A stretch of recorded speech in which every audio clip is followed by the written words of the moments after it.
লন্ডনে ডক্টর ইউনুস তারেক রহমান বৈঠক প্রস্তুতি শেষ করা গেলে রমজানের আগেও ভোট হতে পারে বললেন প্রধান উপদেষ্টা। ঈদুল আজহার ছুটি শেষে রাজধানীতে ফিরছেন কর্মজীবীরা। শিডিউল ঠিক থাকায় রেল যাত্রায় স্বস্তি, মহাসড়কে যানজটে ভোগান্তি। 11 বছরেও শেষ হয়নি Dhaka Narayanganj dual gauge rail লাইনের কাজ। সিন্ডিকেটকে দুষছেন স্থানীয়রা, মামলা জটিলতার অজুহাত কর্তৃপক্ষের। এবং 3 দিন করোনার উপসর্গ থাকলেই পরীক্ষার পরামর্শ চিকিৎসকের। বরগুনায় বাড়ছে ডেঙ্গুর প্রকোপ, হাসপাতালে রোগীর চাপ।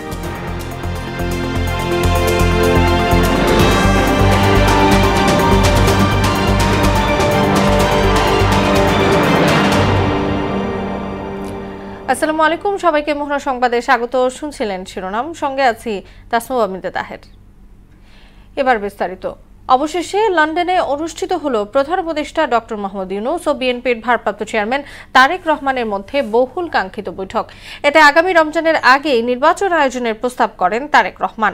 জবাবে প্রধান উপদেষ্টা বলেন, সংস্কার ও বিচারের উল্লেখযোগ্য অগ্রগতি হলে এই সময়ের মধ্যে ভোট আয়োজন সম্ভব। আরও জানাচ্ছেন ওবায়দুল হক মারুফ। প্রধান উপদেষ্টা ডক্টর মোহাম্মদ ইউনূস ও তারেক রহমানের বৈঠক ঘিরে সকাল থেকেই বিএনপি নেতাকর্মীরা লন্ডনের হোটেল ডচেস্টারের সামনে ভিড় জমান। এ সময় তারা হাতে প্ল্যাকার্ড নিয়ে দলীয় স্লোগানে সড়কের পাশে অবস্থান নেন। বৈঠকের শুরুতে অধ্যাপক মোহাম্মদ ইউনূস ও তারেক রহমান কুশল বিনিময় করেন। 1.5 ঘণ্টাব্যাপী বৈঠকে আগামী নির্বাচন, সংস্কার, জুলাই সনদ সহ চলমান নানা রাজনৈতিক ইস্যুতে আলোচনা করেন তারা। বৈঠক শেষে গণমাধ্যমের মুখোমুখি হন জাতীয় নিরাপত্তা উপদেষ্টা খলিলুর রহমান, প্রধান উপদেষ্টার প্রেস সচিব শফিকুল আলম ও বিএনপি নেতা আমির খসরু মাহমুদ চৌধুরী। ঐক্যমতের পরিপ্রেক্ষিতে আমরা সংস্কার এবং জুলাই সনদ দুটাই করব। সকলের ঐক্যমতের পরিপ্রেক্ষিতে সেটা সিদ্ধান্ত নেওয়া হবে এবং এটা আমি নিশ্চিত এটা খুব কম সময়ের মধ্যে আমরা সেই সিদ্ধান্ত নিতে পারব। সবাই আমরা চাই দেশ গড়ার যে প্রত্যয় আমরা নিয়েছি, আমরা ঐক্যবদ্ধভাবে সেই কাজটা করব। বৈঠকে উভয় পক্ষ সন্তুষ্ট বলে ব্রিফিংয়ে জানানো হয়। অগ্রগতি আমরা নির্বাচন আগেই দেখতে পাব। ওবায়দুল হক মারুফ, মোহনা সংবাদ।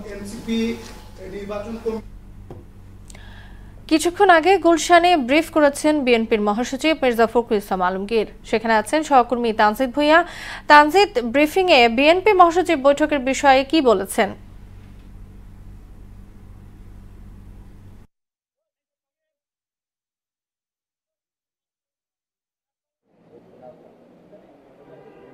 জি ধন্যবাদ তাসনুবা। আপনি জানেন যে আমি এখন আছি বিএনপি চেয়ারপারসনের যে গুলশান কার্যালয়ে। সেখানে কিছুক্ষণ আগেই কিন্তু বিএনপি মহাসচিব মির্জা ফখরুল ইসলাম আলমগীর তিনি সাংবাদিকদের সঙ্গে কথা বলেছেন। তিনি যেটি জানিয়েছেন যে যেই জাতির আশা আকাঙ্ক্ষার যেই প্রতিফলন বিএনপি সহ সারা জাতি যে প্রত্যাশা করছে যে একটি নির্বাচনের জন্য, অবাধ এবং সুষ্ঠু নির্বাচনের জন্য, সেই নির্বাচনটি আজকে একটি তারিখ ঘোষণা হয়েছে, যেটি বলা হয়েছে যে 2026 সালের ফেব্রুয়ারির মাঝামাঝি সময় একটি জাতীয় নির্বাচন হওয়ার যেই কথা রয়েছে, তো সেটি নিয়ে কথা হয়েছে। এবং আরেকটি বিষয় জানিয়ে রাখি, আজকে যুক্তরাজ্যে কিন্তু বিএনপির ভারপ্রাপ্ত চেয়ারম্যান তারেক রহমান এবং যিনি প্রধান উপদেষ্টা রয়েছেন ডক্টর মোহাম্মদ ইউনূস, ওনাদের দুজনের সঙ্গে কিন্তু একান্ত বৈঠক অনুষ্ঠিত হয়েছে। তো সেই বৈঠকে কিন্তু এই যেই কাঙ্ক্ষিত জাতির যেই কাঙ্ক্ষিত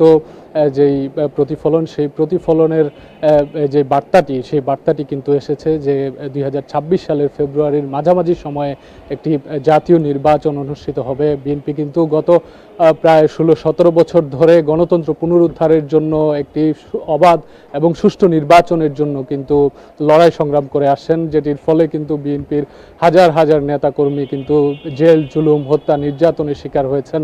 এবং সেই কাঙ্ক্ষিত নির্বাচনটি অনুষ্ঠিত হলে দেশের যেই প্রত্যাশা এবং দেশের মানুষের যে প্রত্যাশা, সেটি পূরণ হবে বলে বিশ্বাস করে বিএনপি। এবং এই নির্বাচনটি অনুষ্ঠিত হলে দেশের মানুষের, আপনি জানেন যে গত 16-17 বছরে যেভাবে অত্যাচারিত, নির্যাতিত হয়েছে, জেল জুলুমের শিকার হয়েছে, সেটি কিন্তু বিএনপি মহাসচিব মির্জা ফখরুল ইসলাম আলমগীর সেটি বলেছেন এবং সবাইকে ঐক্যবদ্ধ থাকার জন্য বিএনপির ভারপ্রাপ্ত চেয়ারম্যান এবং বিএনপি চেয়ারপারসন বেগম খালেদা জিয়া ওনারা কিন্তু আহ্বান জানিয়েছেন দেশের মানুষের প্রতি, এখন দেশের জনগণের প্রতি। এখন আমরা একটু কথা বলার চেষ্টা করছি যে বিএনপির মিডিয়া সেলের যিনি অন্যতম সদস্য শাহরুল কবির খান, ওনার সাথে কথা বলার চেষ্টা করছি, জানার চেষ্টা করছি যে এই যে ফেব্রুয়ারির মাঝামাঝি সময় নির্বাচন অনুষ্ঠিত হওয়ার যে ঘোষণাটি আসছে, দলের পক্ষ থেকে ওনারা কি চিন্তা করছেন এবং কি ভাবছেন। ধন্যবাদ।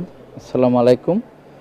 মাননীয় প্রধান উপদেষ্টা এবং মাননীয় বিএনপির ভারপ্রাপ্ত চেয়ারম্যানের যে একান্ত বৈঠক, এই বৈঠকের মধ্য দিয়ে যে ফলাফলটা এসেছে, এই ফলাফলটা একটা ঐতিহাসিক ফলাফল বাংলাদেশের জন্য, বাংলাদেশের গণতন্ত্র প্রিয় জনগণের জন্য এবং এই অঞ্চলের জন্য খুবই গুরুত্ব বহন করে। আমরা আশা করছি ফেব্রুয়ারি মাঝামাঝি যে সময় নির্বাচন ঘোষণা করা চিন্তা করা হয়েছে, ওই সময় নির্বাচনটা সমাধান সুষ্ঠু নিরপেক্ষ নির্বাচনের মধ্য দিয়ে গণতন্ত্র প্রাতিষ্ঠানিক প্রতিষ্ঠিত হবে, দেশে গণতন্ত্র ফিরে আসবে, সুশাসন ফিরে আসবে, মানবাধিকার লঙ্ঘন হবে না এবং বিএনপির ভারপ্রাপ্ত চেয়ারম্যান যে 31 দফা ঘোষণা করেছেন, সেই 31 দফার আলোকে বাংলাদেশকে বিনির্মাণ করবেন বিএনপি ভারপ্রাপ্ত চেয়ারম্যান জনাব তারেক রহমান। এবং পাশাপাশি যে যুগপৎ আন্দোলনে যারা ছিলেন তাদেরকে নিয়েই ওনার সেই স্বপ্ন পূরণের লক্ষ্য। এবং এই আন্দোলনে, বিগত আন্দোলনে বিএনপির শত শত নেতাকর্মী গুম হয়েছেন, লাখ লাখ নেতাকর্মী জেলে ছিলেন, লক্ষ লক্ষ মামলার আসামি ছিল ফ্যাসিস্ট সরকারের সময়। সেই কষ্টটাও লাঘব হবে এবং যারা শহীদ হয়েছেন তাদের আত্মা মাগফিরাত কামনা করি। দেশনেত্রী ম্যাডাম খালেদা জিয়া, বিএনপি ভারপ্রাপ্ত চেয়ারম্যান তারেক রহমান, বিএনপি মহাসচিব সহ সকল নেতাকর্মী সেটা মাগফিরাত কামনা করেছেন। ধন্যবাদ। আমরা সবাই ঐক্যবদ্ধ থাকি, সুশৃঙ্খলভাবে থাকি এবং ইতিবাচক চিন্তা করি। গণতন্ত্র সফল হোক, বাংলাদেশ জিন্দাবাদ। ধন্যবাদ। এতক্ষণ আমাদের সাথে কথা বলছিলেন যে বিএনপি মিডিয়া সেলের অন্যতম সদস্য শাহরুল কবির খান। উনি জানাচ্ছিলেন যে সবাইকে ঐক্যবদ্ধ থাকার জন্য দলের পক্ষ থেকে যে নির্দেশনাটি দেয়া হয়েছে এবং আগামীতে 2026 সালে যে জাতীয় নির্বাচন, সেটি অনুষ্ঠানের জন্য কিন্তু সারা দেশের মানুষ, দেশের জনগণ কিন্তু অপেক্ষা করছে। এই ছিল আমার কাছে। তানজিদ, আপনাকে ধন্যবাদ। ঈদুল আজহার দীর্ঘ ছুটির পর আগামী রোববার থেকে খুলছে অফিস আদালত। ফলে শুক্রবার সকাল থেকেই রেল সড়কে ঢাকামুখী যাত্রী ও যানবাহনের চাপ বাড়তে শুরু করেছে। ট্রেনের শিডিউল বিপর্যয় কিংবা সড়কে যানজট না থাকায় সময় মতোই গন্তব্যে পৌঁছাতে পেরে খুশি যাত্রীরা। মাহবুব হাসান রিপনের প্রতিবেদন। সরকারি কর্মজীবীরা এবার ঈদে পেয়েছেন টানা 10 দিনের ছুটি। পরিবারের সাথে ঈদানন্দ উপভোগ শেষে ঢাকায় ফিরছেন অনেকে। রাজধানী কমলাপুর স্টেশনে ভিড়তে শুরু করে দেশের বিভিন্ন প্রান্ত থেকে ছেড়ে আসা ট্রেনগুলো। সময় ঠিক মতো আমরা জার্নির যে টাইমটা ঠিক মতো পেয়েছি, আলহামদুলিল্লাহ। আগের তুলনায় এখন অনেক ভালো, সময় মতো আসছে ট্রেন, কোনো অসুবিধা হয় নাই। এবার রেলের সার্বিক ব্যবস্থাপনায় সন্তোষ জানিয়েছেন যাত্রীরা। 20 বছর অভিজ্ঞতায় সবচেয়ে ভালো গত ঈদ আর এই ঈদ। কোনো জ্যামজট নাই, কোনো দুর্নীতি নাই, ভিড় নাই এবং কোনো রকম কষ্ট বা কোনো রকম সমস্যা হয়নি। খুব রিল্যাক্সভাবে আমরা আসতে পারছি। আসা এবং যাওয়া সরকারের কিছু পলিসির কারণে কালোবাজার এটা কম হয়েছে, এটা সরকারকে এই জন্য আমরা ধন্যবাদ জানাই। বাস টার্মিনালগুলোতেও ঢাকায় ফেরা মানুষের ভিড়। দেশের বিভিন্ন প্রান্ত থেকে ছেড়ে আসা বাসগুলো প্রায় 15 যাত্রী নিয়ে রাজধানীতে পৌঁছাচ্ছে। বাসে উঠছি রাত 10টায়, আমাদেরকে নেমে দিল 10:50-এ। মানে প্রচুর হয়রানি আর যে জ্যাম। আমি অনলাইনে টিকিট কাটছি 8 তারিখের এদিকে, তো আর কি তখন আর কি নিচে আর কি হচ্ছে 2500 টাকা। তো এমনিতে ভাড়া আর কি দিনাজপুর থেকে 1300-1500 এসি গাড়িতে আর নর্মাল গাড়িতে 900 করে। কোনো ভাড়া বেশি নেয় নাই এবং নির্বিঘ্নে চলে আসলাম। আসার সময় খুব ভালোভাবে আসতে পারছি। টিকিটের দাম নিয়ন্ত্রণ এবং সড়কের শৃঙ্খলা বজায় রেখে ঈদযাত্রা শেষ পর্যন্ত ভোগান্তি মুক্ত রাখার প্রত্যাশাও জানান তারা। মাহবুব হাসান রিপন, মোহনা সংবাদ, ঢাকা। এদিকে ঈদ শেষে রাজধানীমুখী গাড়ির চাপ বেড়ে যাওয়ায় যমুনা সেতুর পশ্চিম মহাসড়কে প্রায় 4 কিলোমিটার দীর্ঘ যানজট সৃষ্টি হয়েছে। এই অংশে থেমে থেমে চলছে যানবাহন। কোথাও কোথাও 20 থেকে 30 মিনিট পর্যন্ত আটকে থাকতে হচ্ছে যাত্রীদের। এতে চরম ভোগান্তিতে পড়েছেন তারা। সকাল থেকেই গাড়ির চাপ বেড়ে যমুনা সেতু পশ্চিম প্রান্ত থেকে শুরু হওয়া এ যানজট কয়েক কিলোমিটার ছাড়িয়ে যায়।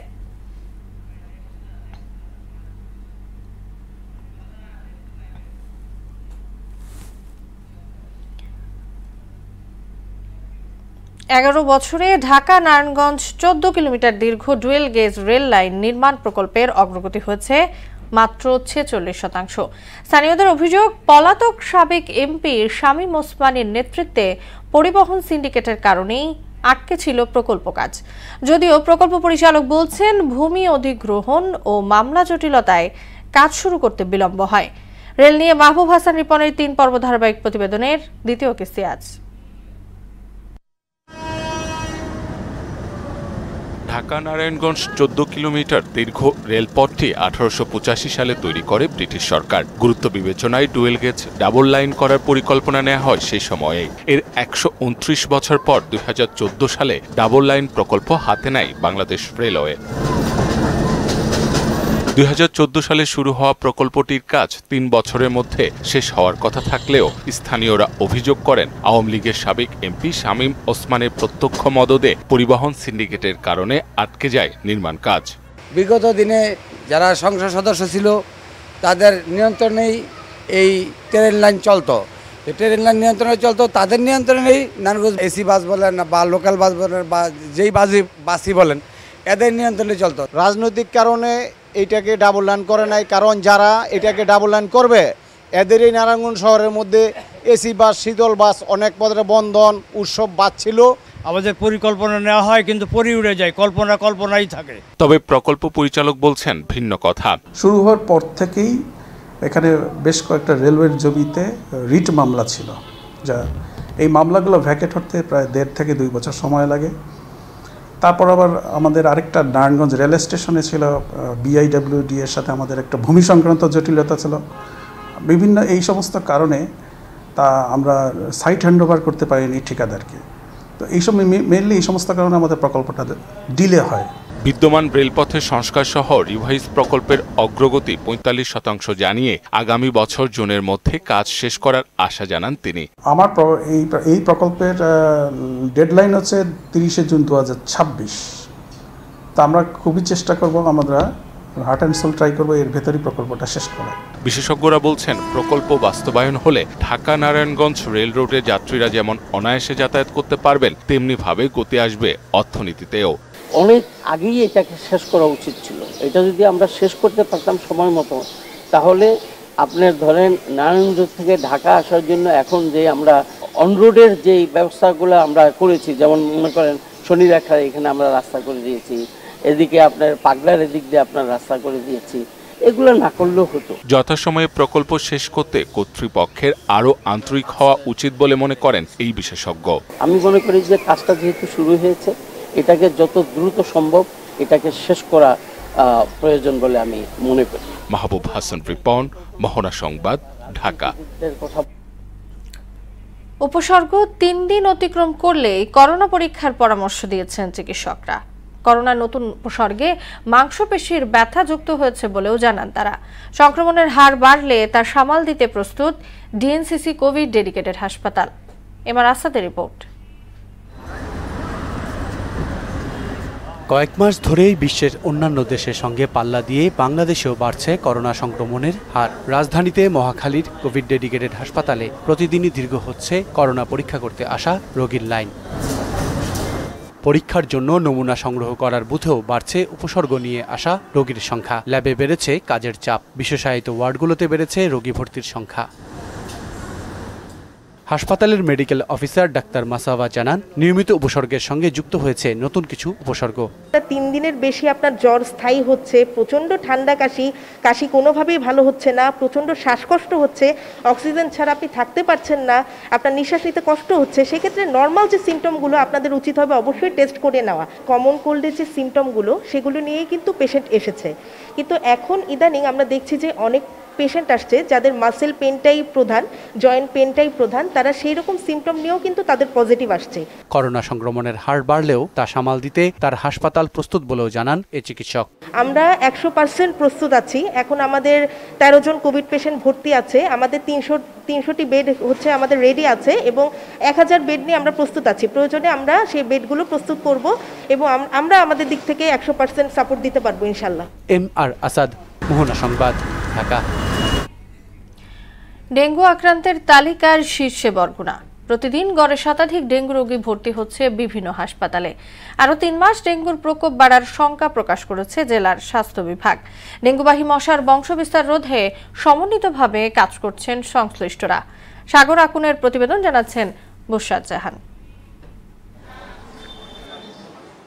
চলতি বছরের শুরু থেকে এ পর্যন্ত বরগুনা জেনারেল হাসপাতাল ও 5টি উপজেলা স্বাস্থ্য কমপ্লেক্সে ডেঙ্গু আক্রান্ত হয়ে ভর্তি হয়েছেন 1544 জন। সবচেয়ে ভয়াবহ অবস্থা সদরের দক্ষিণ মনসাতলী গ্রামে। আক্রান্তদের বেশিরভাগই সুস্থ হয়ে বাড়ি ফিরলেও বরগুনা জেনারেল হাসপাতালে 2 জন সহ প্রাণ হারিয়েছেন 6 জন। গোটা জেলায় এখন ডেঙ্গুর আতঙ্ক। হাসপাতালের বিছানায় জায়গা না পেয়ে মেঝেতেও চিকিৎসা নিচ্ছেন রোগীরা। টাইফয়েড হয়েছে বা ডেঙ্গু হয়েছে, এবারে ব্লাড শূন্যতা দেওয়া দিচ্ছে। জ্বর কমে না, আমার কি অবস্থা আমি করতে নি।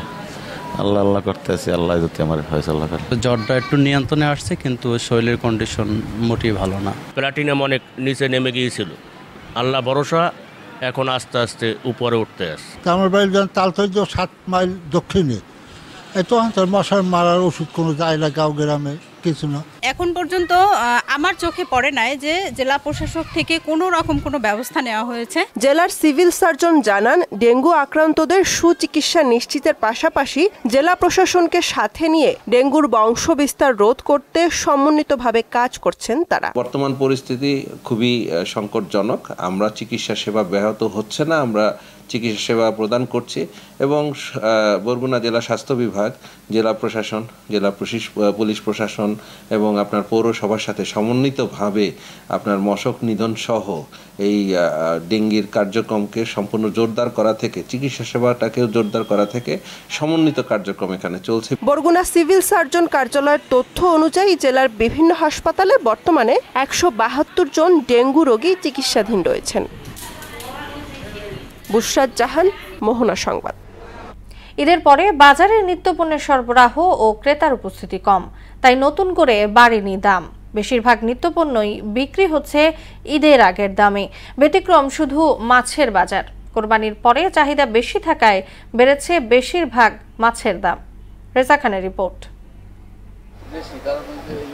সাপ্লাই কম। ঈদের পরে অনেকটাই ফাঁকা রাজধানীর নিত্যপণ্যের বাজার। বেশিরভাগ মুদিপণ্যই বিক্রি হচ্ছে ঈদের আগের দামে, তবে দ্বিগুণ বেড়েছে কফির দাম। নেসলের কফি একটা কফিতে 300 থেকে 400 টাকা পর্যন্ত বাড়াইছে। আর ডাল, চিনি টিনি এগুলো ঈদের আগের মতোই দাম আছে। সয়াবিন তেলও আগের দামই আছে। লোকজনের কিছু সমাগম হয়েছে, কিন্তু সাপ্লাই গতকালও কম ছিল, আজকে কিছুটা সাপ্লাই বাড়ছে। চালের বাজারে নেই ক্রেতার উপস্থিতি। মোকাম বন্ধ থাকায় নতুন চাল এখনো আসেনি বাজারে, তাই আগের দামেই বিক্রি হচ্ছে পুরনো চাল। এই মুহূর্তে আমি বাড়তি পাচ্ছি না।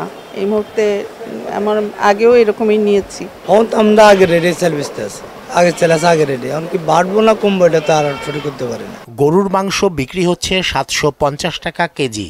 আগের দামেই বিক্রি হচ্ছে ডিম। তবে কোরবানির পর চাহিদা বেড়ে যাওয়ায় সরবরাহ সংকটের অজুহাতে বেড়েছে সব ধরনের মাছের দাম। ঈদের পরে মানুষ মাছ মাংস খাবে, মাংসের মধ্যে মাছ খাবে, মাছের আকৃষ্ট হবে, সেই জন্য ওরা এত বেশি দাম। অনেক বেশি। পাবদা মাছ 400 টাকা নেওয়া দরকার ছিল, 500-600 টাকা দেখেছি। মাছ কম, আমদানি কম, ঈদের আগ থেকে দাম বেশি। ব্রয়লার ও সোনালী মুরগির দাম কমলেও কিছুটা বেড়েছে দেশি মুরগির দাম। দেশির দাম ছিল আগে আপনার 650 থেকে 60 টাকা, এখন হচ্ছে আপনার 700 টাকা। ঈদের আগে যে টাইমটা বিক্রি করছিলাম আপনার হচ্ছে 160 থেকে 150 থেকে 160 টাকা। সোনালীটা সেম 260 থেকে 270। বেশিরভাগ সবজি আগের দামেই বিক্রি হচ্ছে। 100 টাকার উপরে শুধু সজিনা ও টমেটোর দাম, বাকি সব 50 থেকে 80 টাকা দরে বিক্রি হচ্ছে। দাম ঠিকই আছে, দাম বেশি না, ঈদের পরে দাম বেশি। ঈদের আগের যে প্রাইস, ওই প্রাইসের সাথে অনেকটা সামঞ্জস্য আছে। 100 নিচে তো সবই সবজি। ফুলকপি 60 টাকা, তারপর কাঁচামরিচ 80 টাকা, পেঁপে আছে 50, পটল 50, করলা 80, বেগুনিটা 80, শসা দেশিটা 70, হাইব্রিডটা 60। ওটা তো কোলেস্টেরল হুটটা টমেটো, ওটা গলবো না ভিজবো না, প্লাস্টিকের মধ্যে হয়ে থাকবে। আর এগুলো টক টমেটো দেশিটা। ক্রেতা বাড়লে এবং পণ্যের সরবরাহ স্বাভাবিক হলে বাজার পরিস্থিতি কোন দিকে যায় তা দেখার জন্য অপেক্ষা করতে হবে আরও কয়েকটা দিন। রেজা খান, মোহনা সংবাদ, ঢাকা। আন্তর্জাতিক প্রসঙ্গ। ইরানের পারমাণবিক স্থাপনা সহ বিভিন্ন গুরুত্বপূর্ণ ভবনে ইসরায়েলি হামলায় দেশটির সশস্ত্র বাহিনীর প্রধান ও রেভলিউশনারি গার্ডের প্রধান সহ বেশ কয়েকজন শীর্ষ কর্মকর্তা নিহত হয়েছেন। প্রতিক্রিয়ায় ইসরায়েলের শতাধিক ড্রোন হামলা চালিয়েছে তেহরান। দেশজুড়ে জরুরি অবস্থা জারি করেছে তেল আবিব। এদিকে হামলার পর ইসরায়েলের কড়া সমালোচনা করে সংযত হওয়ার আহ্বান জানিয়েছেন বিশ্ব নেতারা। তবে ঠিক বিপরীত অবস্থানে রয়েছে যুক্তরাষ্ট্র। বিস্তারিত কাজী শাহরিনের ডেস্ক রিপোর্টে। ইরানের পারমাণবিক ও সামরিক স্থাপনা সহ ব্যালিস্টিক ক্ষেপণাস্ত্র কারখানা এবং ইসলামিক রেভলিউশনারি গার্ডের সদর দপ্তরে ভয়াবহ হামলা চালায় ইসরায়েল। এতে ইরানের সশস্ত্র বাহিনীর প্রধান মোহাম্মদ বাঘেরি ও রেভলিউশনারি গার্ডের প্রধান জেনারেল হোসেইন সালামি সহ নিহত হয়েছেন আরও অনেক শীর্ষ কর্মকর্তা। এছাড়া 6 পরমাণু বিজ্ঞানী সহ নিহত হয়েছেন বেশ কয়েকজন বেসামরিক নাগরিক। এদিকে হামলার পাল্টা জবাবে ইসরায়েল জুড়ে 100টিরও বেশি ড্রোন হামলা চালিয়েছে ইরান। হামলার আতঙ্কে জরুরি অবস্থা ঘোষণা করেছে ইসরায়েল সরকার। পাশাপাশি খাদ্য ও পানি মজুত করা সহ নাগরিকদের নিরাপদ স্থানে আশ্রয় নেয়ারও নির্দেশ দেওয়া হয়েছে। তবে ইতোমধ্যেই বেশ কিছু ড্রোন প্রতিহত করা হয়েছে বলে জানিয়েছে ইসরায়েলি প্রতিরক্ষা বাহিনী।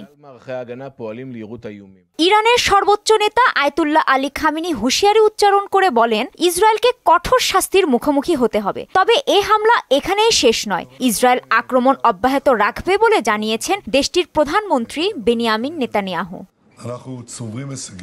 ইসরায়েলের এ হামলায় যুক্তরাষ্ট্রের কোনো সম্পৃক্ততা নেই বলে ওয়াশিংটন থেকে জানানো হয়। তবে মার্কিন প্রেসিডেন্ট ডোনাল্ড ট্রাম্প নিশ্চিত করেছেন, ইসরায়েলে ইরান পাল্টা আক্রমণ করলে তা প্রতিহত করবে যুক্তরাষ্ট্র।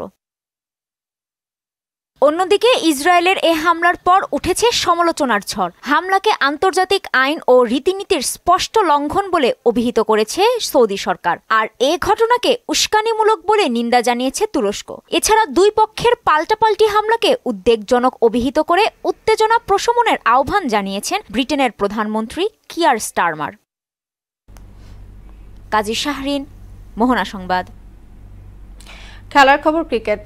ওয়ানডে ফরম্যাটে বাংলাদেশ দলের অধিনায়ক পরিবর্তন হলেও ড্রেসিং রুমে কোনো প্রভাব পড়বে না বলে জানান নতুন অধিনায়ক মেহেদী হাসান মিরাজ। আগামী 1 বছরের জন্য অধিনায়কের দায়িত্ব পাওয়ার পর শুক্রবার বিসিবির মিডিয়া সেন্টারে সংবাদ সম্মেলনে আসেন মিরাজ। দলগতভাবে সবাই সেরাটা দিয়ে খেললে ভালো ফল আসবে এবং সে লক্ষ্যে কাজ করার কথা জানান তিনি। আগামী জুলাইতে শ্রীলঙ্কার বিপক্ষে ওয়ানডে সিরিজ জয়ের প্রত্যাশার কথাও জানান ওয়ানডে দলের নতুন ক্যাপ্টেন। এরকম কোনো প্রভাব পড়বে না, কারণ দিন শেষে আমরা দেশের হয়ে ক্রিকেট খেলি এবং হয়তো মনে করেন যে শান্ত আর আমার ভিতরে এই জিনিসগুলো কখনই কাজ করবে না। ও যখন ক্যাপ্টেন্সি করেছে আমি ওকে অনেক হেল্প করেছি এবং আশা করি যে ও আমাকে অনেক হেল্প করবে এবং ওর সাথে আমার এই কথাই হয়েছে।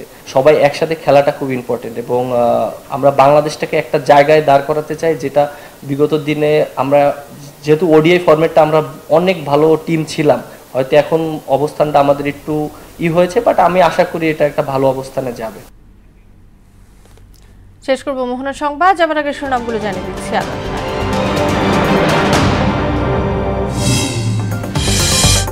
লন্ডনে ডক্টর ইউনূস তারেক রহমান বৈঠক। প্রস্তুতি শেষ করা গেলে রমজানের আগেও ভোট হতে পারে বললেন প্রধান উপদেষ্টা। ঈদুল আজহার ছুটি শেষে রাজধানীতে ফিরছেন কর্মজীবীরা। শিডিউল ঠিক থাকায় রেল যাত্রায় স্বস্তি, মহাসড়কে যানজটে ভোগান্তি। 11 বছরেও শেষ হয়নি Dhaka Narayanganj dual gauge rail লাইনের কাজ। সিন্ডিকেটকে দুষছেন স্থানীয়রা, মামলা জটিলতার অজুহাত কর্তৃপক্ষের।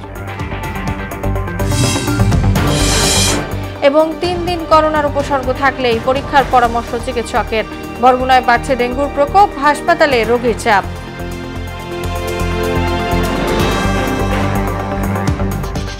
এই ছিল মোহনা সংবাদে। পরবর্তী সংবাদ রাত 9টায়। মোহনার সবশেষ খবর জানতে ভিজিট করুন www.mohana.tv। সংবাদ দেখতে পান ফেসবুক ও ইউটিউবেও। এতক্ষণ সঙ্গে থাকার জন্য সবাইকে ধন্যবাদ।